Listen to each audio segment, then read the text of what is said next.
Hi guys, yeah, finally got episodes 10 and 11 of Gov. Well, I literally just finished watching them.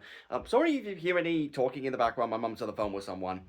Alright, so, episode 10. This immediately follows up what we talked about last time with Legranu, who's somehow able to literally drag a whole building by himself.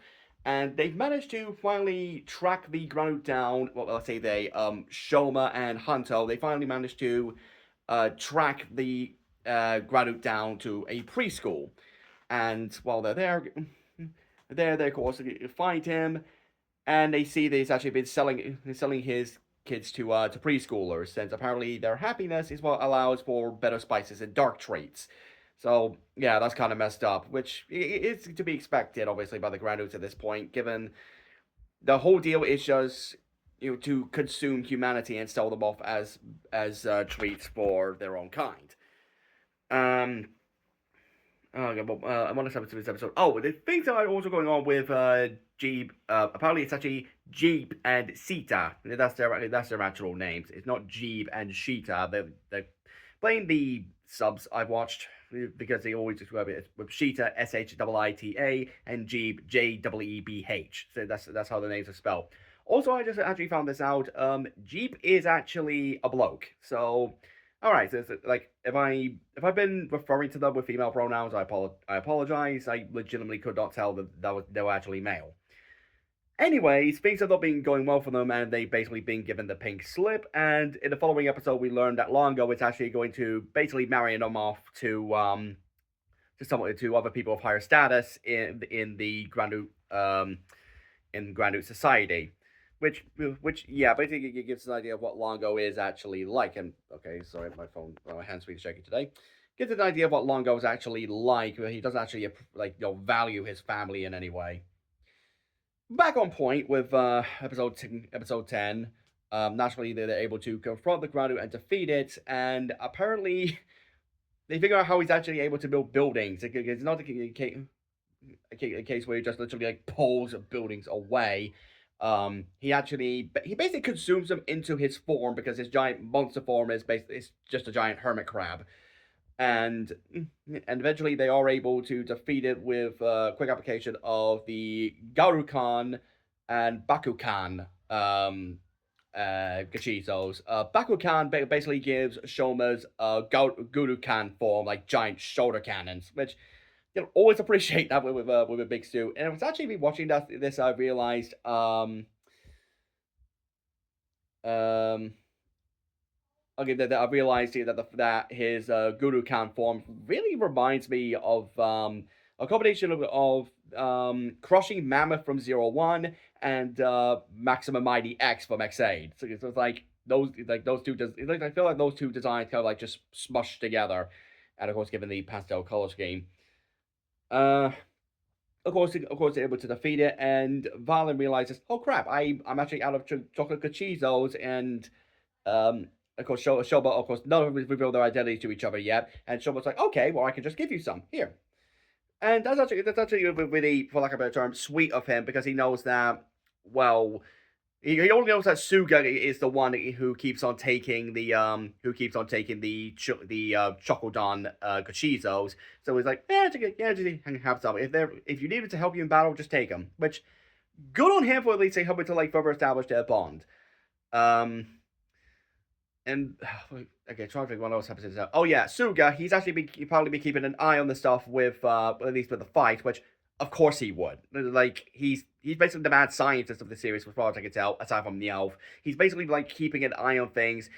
I probably is wondering if this is supposed to be set up for like a late series twist where he's actually an antagonist. Like, don't quote me on that, because I was wrong about my theories with Gavv before. Like, I thought that Shoma's mom was still alive, or for the next episode to be like, no, we're pressing her and sucking out the rest of it and then crushing her. Um, so don't quote me on the idea of Suga being a late game antagonist. Just something to keep it something to keep in the back of your pocket. Oh, episode 10 was we need to discuss. Episode 11. This is again where Sita and Jeep are finally let go from the company, and of course, and like I said, are basically being given books to give a better understanding of higher society. Because Longo's like, well, just because you're not part of the company doesn't mean you're going to sit around doing nothing. So you're going to study and you're going to be married off to somebody else, because Longo is that kind of prick. And obviously he doesn't see Shoma as a real person, because at one point he actually goes into the human world. He's just strolling through it with his own minions, and Sachika just happens to like see him passing through and actually gets a chill just like being near him. Which, okay, that's actually a really good way to establish a kind of threat he is, especially since as soon as you see something like you get that weird white noise effect, everything goes silent as he passes by, and as soon as he's gone, Sachika's like, wait, what just happened there? That kind of thing. But the actual plot of the episode focuses on these sisters who Shoma basically dragged to the Happy Party handyman company, because one of them, Emmy, has basically been like chatting with someone online who wants to meet up with her and make a formal relationship with her. But the main twist here is that he managed to get his profile picture is that of Hanto. But of course, once Hanto comes in, he's like, yeah, that ain't me. They easily could have just got that. It says, well, I'm a journalist. My photo is out there. So it is pretty obvious to literally everyone, and eventually Emmy herself, that the one doing this is a con artist. He's basically like a romance swindler to like con women out of money. And I'm glad that they're able to instantly recognize that, yeah, this is a scam.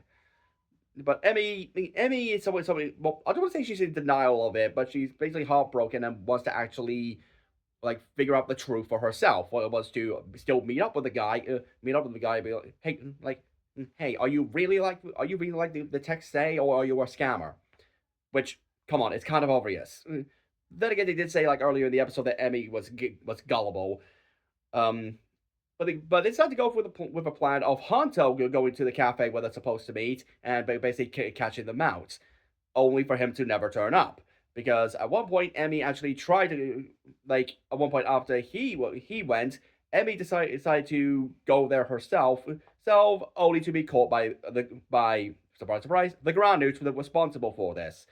Um, and I can tell instantly who the ground newt was actually going to be, because we see a couple of times. Well, first we see Hanto passing by this kid who's sitting in the hallway, and the camera like stays on this kid, and then shows an overhead shot going backwards from Hanto, and still focuses on the kid in the shot. And then at one point, the same kid passes by Shoma's group where they're trying to find Hanto. Once Emmy goes missing, and yeah, you can easily guess who it is. Like, as soon as that kid appears on screen, I'm like, that's the ground newt. Well, you know what? As soon as he starts speaking, instead of being kid voice, it's like the deep growly monster voice, because this is like an alligator or crocodile ground newt. I can never tell the difference between an alligator and a crocodile. But of course, this is where Longo appears, and Shoba's quite surprised to see him there. And all Longo wants is to see sorry, not Sogo. That's the CEO. Sorry, he wants to see Shoma transform, get a taste of his capabilities. Which, okay, that's a smart thing for him to do. But problem is, like, Shoma should be able to tell that's what he's doing, because he obviously would know that Longo is that kind of deceitful prick. Uh, especially since Longo doesn't actually refer to him by his name. She keeps on calling him Red Gavv. He doesn't even acknowledge that Shoma's his brother, which, given half human status, he, like, in Longo's eyes, he's not his brother. And I definitely would like rooting for Shoma now. Take for someone who has a mixed little brother. Like, I would like, you should at least. I feel like they should still be at least treated part of the family, because like, whether you have the same dad or the same mom, or neither, that's still your brother. Like, they're still part of the family as far as I'm concerned. But of course, it's the stomach family. They're all kind of assholes. Anyways, he of course fights off Longo and his much stronger minions, and I forgot his name, Hanto. He goes on to fight the ground newt himself, and basically keeps on getting his ass handed to him. But he does pull like a pretty cool, clever maneuver where he actually gets right up close to the ground newt, allows himself to get bitten by the the crocodile mouth sticking out of the Gradu's chest, which would not technically mean that Gradu in particular has three mouths. But anyways, but that gives Hunter the chance to snatch the pressed Emmy out of his hand, and once Gavv turns up, he literally tosses him to Gavv, and the two run away. But of course, Showa comes back, very pretty much at the end of the fight when the Gradu defeats Valen. The Gradu runs away, and Shoma sees Hanto de-transform after the defeat and is knocked out, thus he's able to find out that that's Hanto. So yeah, next episode's going to be interesting. I honestly don't have much to say about these episodes. How long are we going for? Like 10.5 minutes. Like I haven't really got much to say about these episodes. They're about as straightforward as they look. There's no like a big grand evil plot this time, but I think it's because now Sita and Jeep have been are more or less out of the equation for the moment. So yeah, not much to say about these episodes. They're just generally solid ones, and I can at least sympathize with Soma thinking that like most of the things, not necessarily like an older sibling like treating you like garbage, because like I love both of my brothers, like my older brother and my younger one, but I do like you get where like that feeling of someone you consider a family not treating you right. Trust me, I should know. I have a jackass of a dad. But that's private matter. That's another story. But yeah, good 2 episodes. Episode 14 just come out, so I'm gonna try and watch episodes 12 through 13 before I touch on that one. See you next time, guys.